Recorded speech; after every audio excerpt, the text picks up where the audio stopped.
Afternoon, Gypsy here.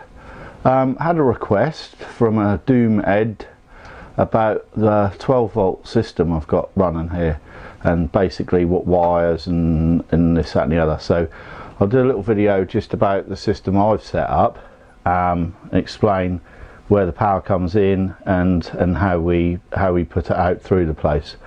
On YouTube there's thousands of videos about off-grid and solar, and some really intelligent people speaking really comprehensively about complicated setups. I'm not that clever, so I've just set up a basic 12 volt system. It's stored in leisure batteries. I'll talk you through the basics of what I've got here and show you the setup. There is many different ways you can do it. With inverters and stuff like that, you can run 12 volt systems, you can do all sorts of different things, but I'll just show you what we've got. Okay, hang on. What I have here is big turbine, wind turbine, which you can see we've got quite a slow wind today, so it's just steadily turning around, and we've got this smaller turbine. Now this is a 500 watt standard one, sort of cheaply cheerful off eBay. It's brilliant for the gusty winds, and we get two types of wind here, believe it or not.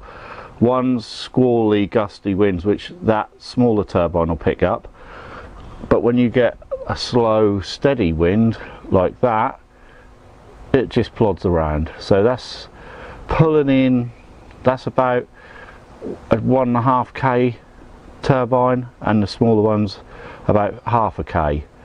Coupled with that, I've also got 1000 watts solar on the roof. So we've got 1000 watts of sun and roughly 1000 watts of wind, so that gives us a 2k input. Right, so from the turbine and the solar, all the power comes into these two units. This is a company that I use from America, and I have an account with them, and I buy a lot of my stuff through this company. This is a 10k inverter. Problems I've had before is, especially with the wind power, is it's irregular, so you get big bursts of energy coming in and then nothing, and I've burnt inverters out before and set fire to wires and caused myself all sorts of problems. So this is a really heavy duty inverter. We've added this fan on here just to keep it cool if it does top out and start getting really you know, bringing too much power in. Additionally to that, we've got this here as well, which you can probably hear whirring away at the minute. This has taken in all our wind power from both the turbines, and we've got a red light here to show that that's pulling in power. We're currently on 13.3, which is a pretty good fault for an overcast day. Okay, from the inverter, we're basically storing all our power in these batteries. Now we've got 7 110 amp hour leisure batteries. These are your standard caravan batteries. I use these, I've used gel batteries, I've used 6 volt, I've used all different configurations. I've found these to be cheapest, easiest to replace, and pound for pound I rate them as probably the best way of doing it without spending thousands and thousands and thousands. One of the other things I do, what I've learned over the years, is when you've got a battery system like this and you get a dead battery, it's really hard to tell which one it is. So what I've got in the habit of doing is dating everything. So I've dated all the batteries from the time I get them. Generally, if you end up with a shit battery, it's the oldest one. That ain't always the case, but most of the time that is it. And obviously if you're replacing batteries, I just buy these as and when I can afford them. So if I can get some new batteries, and then I take off the oldest batteries and put them onto other systems like the workshop or wherever else. That way you always got a good strong setup.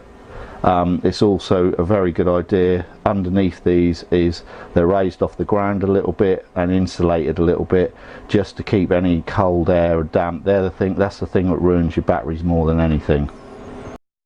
Right, additional to any of the wiring, which I'll get to in a second, this is just a standard fuse box, same as what you'd have on a car or a caravan or anything else. 12 volt fuses, 12 volt system.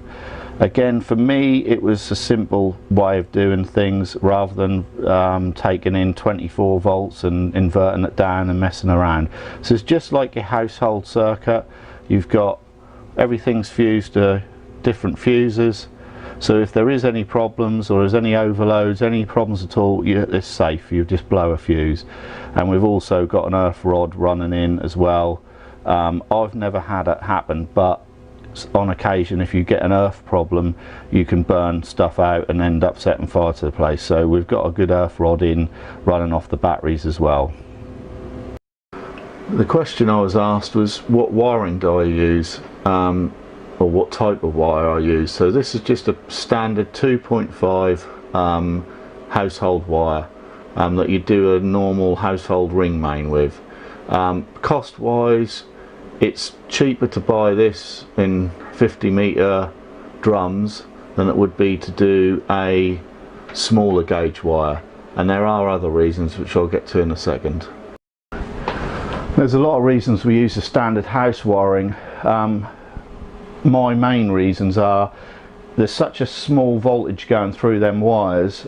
Say obviously it's not 240, it's 12 volt, so there's very little, it's very safe, it's not going to burn out, it's not going to be any shortage or anything like that, and you know that by running that amount of voltage through the line that there's no danger of wires catching fire or anything like that.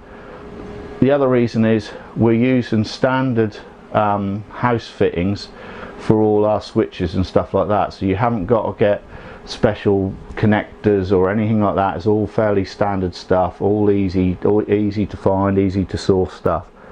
And the other reason is with 12 volt, because you haven't got the ampage to push the power down the wire, that if you've got very thin wire, by the time you're running a light or anything from the other end of the railway carriage to here, you're losing probably 2 or 3 volts. Well, in 12 volt terms, that's quite a lot. So with the heavy duty household wiring, we're not getting any voltage drop. There's no difference from one end to the other. So as an add-on, I've got one of these 240 inverters. This is a company, Phoenix. I've had a few of these, found them really good. It's separately fused, so unearthed, so it goes straight to the batteries. So if there's any problems with what you're plugging in this end, you don't damage your system or blow your batteries up or anything. This will run fairly much anything up to about 300-400 watts. So a Hoover, any sort of standard charging unit, anything like that, it's pretty good.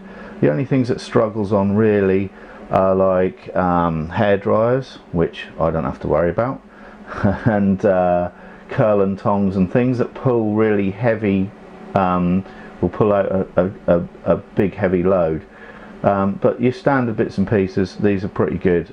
It's about a 200 or 300 quid thing, so not cheap, but as an addition to the system, it's been worth the money. So what we've got here is just standard old school light switches, same, fit perfectly. Again, we're not having to buy special switches and 12 volt stuff, it's just standard household stuff. Lights fairly similar, although they've got 12 volt bulbs in, and then we've got, you see them there, rather than your 3-pin household wire plugs, we've got these ones. So we've got a cigarette lighter in this side and your double USBs in this side.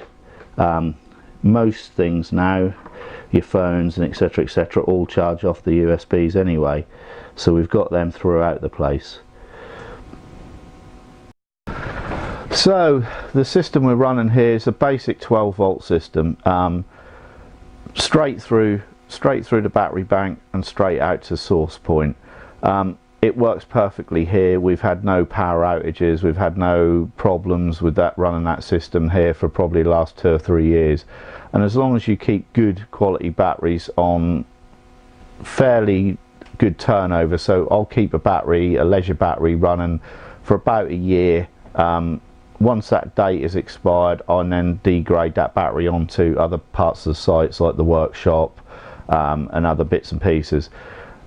That way I can ensure that I've got a good setup throughout and the batteries are strong all the way. So we're kind of sussed it now. There's lots and lots and lots of people on the internet who will tell you different ways of doing things. I just find that's the simplest and most effective for what our usage is. You can use inverters to convert everything up to 240, and then you can run wash machines and hair dryers and everything that you would do in a standard house. I just find that with what we need here, there's no real need for that, and it's a lot more expensive. Them inverters are very, very expensive. You need more batteries, you need a whole bigger setup, and you know, it needs must. So anyway, I hope that's been slightly informative and people will learn a little bit of something. Any other questions, feel free to email me and subscribe and like. Thumbs up.